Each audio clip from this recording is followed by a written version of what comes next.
పర్సనల్గా తీసుకుని నేను 2-3 సార్లు కలిసి వాళ్ళు కలిసి ట్రస్ట్ ఇప్పుడు తెప్పించాం. మిగతా కుటుంబాలన్నిటి కూడా రావాల్సిన నష్టపరిహారం మేము అధికారంలోకి వచ్చితే తెప్పించాం. అక్కడ పర్మనెంట్గా ఒక ఆసుపత్రి కూడా తెరవాలి. దానికి కూడా నిధులు ఉన్నాయి, 50 crores ఉంది. ట్రస్టీస్ ఒక టైం తీసుకుంటే నేను ఎంపీ గారు కూడా చెప్పాను, మీరు కూడా మాట్లాడండి, హెచ్ఎం గారు కూడా మాట్లాడతారు, అవసరం నేను కూడా ఇన్వాల్వ్ అవుతాను. తప్పనిసరిగా హాస్పిటల్ కూడా తీసుకు. సో కేవలం ఏదో డబ్బులు ఇచ్చేయండి ఇచ్చారు, తర్వాత ఏం మర్చిపోయారు. అలాంటి బ్యాచ్ కాదు, జీవితాంతం గుర్తుపెట్టుకుంది. ఎందుకంటే వాళ్ళందరూ ఆంధ్రులు, తెలుగోలు. మనం కాకపోతే ఎవరు కాపాడతారండి వాళ్ళని? ఆ బాధ్యత ఇక్కడ ఉన్న మా అందరి పైన ఉంది, కేంద్రంలో ఉన్న ఎన్డీఏ పైన ఉంది. అందుకే 6 గంటల్లో కుమారస్వామి గారు వచ్చారండి. అది మాకున్న చిత్తం. ఇప్పుడు కార్మిక సంఘాలు కొన్ని రాజకీయ పార్టీలు వచ్చింది, వాళ్ళ నాయకులు ఎవరు నచ్చినారా? Straight question అడుగుతున్నానండి. వాళ్ళ నాయకులు ఒక్కరన్నా వచ్చారా పరామర్శించడానికి? కనీసం మాట్లాడారు ఎవరితో? వాళ్ళు మాట్లాడరు. అక్కడ కుటుంబాలతో నేను మాట్లాడుతుంటే మీరు ప్రాక్టీస్ చేయండి.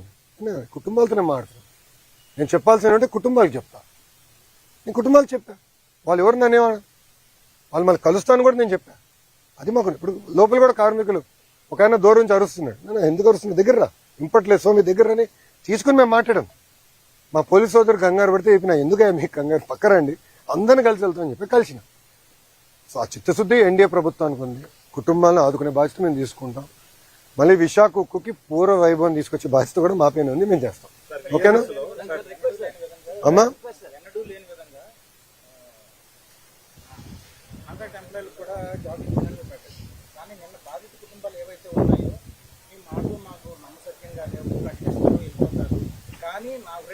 ఎవరు చెప్పారండి? ఒక నిమిషం అన్నా, మీరేమనుకోపోతే 1 second అన్నా.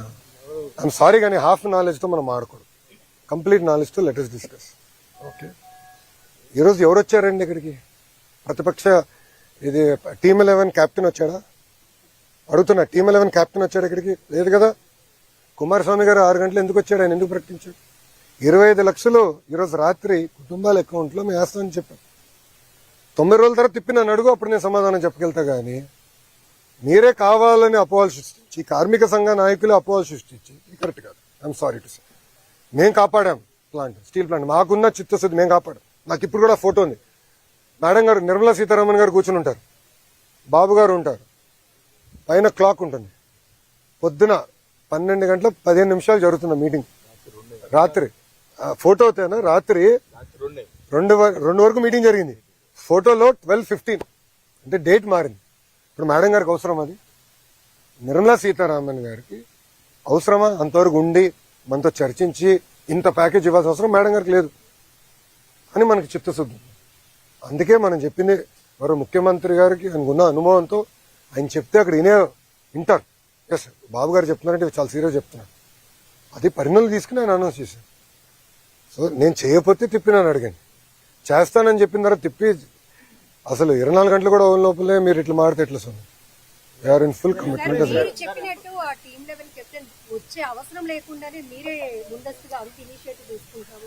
అమ్మా, ఇక్కడనే కాదు, ఇది ఎండ్ ఆఫ్ ది డే మన రాష్ట్రం, మనకున్న సమస్యలన్నీ మనమే పరిష్కరించుకోవాలి. It is our responsibility, right? ఇక్కడనే కాదు, రాష్ట్రంలో కూడా ఎక్కడ ఏ ఇన్సిడెంట్ జరిగినా, ఇప్పుడు గౌరవ హోంమంత్రి గారు బస్ యాక్సిడెంట్ కూడా వెళ్తున్నారు, గమనించారు లేరు? Any incident we are taking very serious. మాకు వాట్సాప్ గ్రూప్ ఉంది, ఇన్సిడెంట్ మేనేజ్మెంట్ అని మాకు వాట్సాప్ గ్రూప్ ఉంది. దాంట్లో గౌరవ ముఖ్యమంత్రి గారు కూడా ఉన్నారు.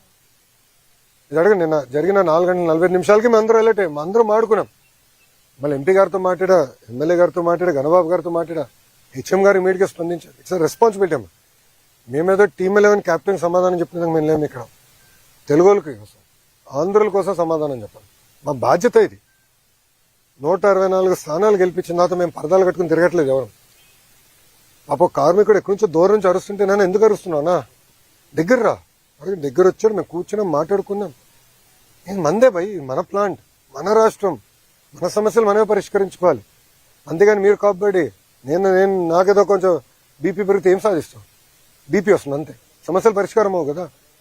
కూర్చొని పరిష్కరించాలి. ఇప్పుడు వాళ్ళు అడిగారు, కార్మికులు కూడా ఏమన్నారంటే, అన్న కమిటీ సభ్యులు వచ్చినప్పుడు ఇక్కడ ఎవరు పని చేశారో వాళ్ళు కూడా కలిస్తే బాగుంటుందంటే తప్పనిసరి కలుస్తారు.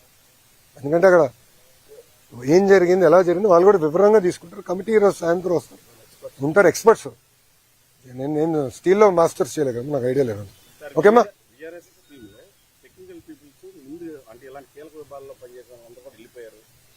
అది నివేదిక ఇవ్వనండి అన్న, విల్ గో త్రూ. అంటే అన్ని ఊహాగానాలు. మీరు చెప్పింది ఏంటంటే కార్మిక సంఘ నాయకులు అంటున్నారు. మీరు ఇప్పుడు మూడో ప్రశ్న, మీరు అడిగిన అన్ని ప్రశ్నలు అదొకటి వచ్చింది. ఎవరు అడిగారు కదా కార్మిక సంఘ నాయకులు ఇది అన్నారు, కార్మిక సంఘ నాయకులు అంటున్నారు. వాళ్ళ సమాధానం చెప్పేదానికి నేను లేను. ఎవరు? అరే వాళ్ళు అడుగుతారు, వాళ్ళకేం పోయింది? వాళ్ళు ఆయన ఎంత బాధ అంటే చెప్పేసి వెళ్ళండి అంట. ఎంత బాధ వస్తుందండి.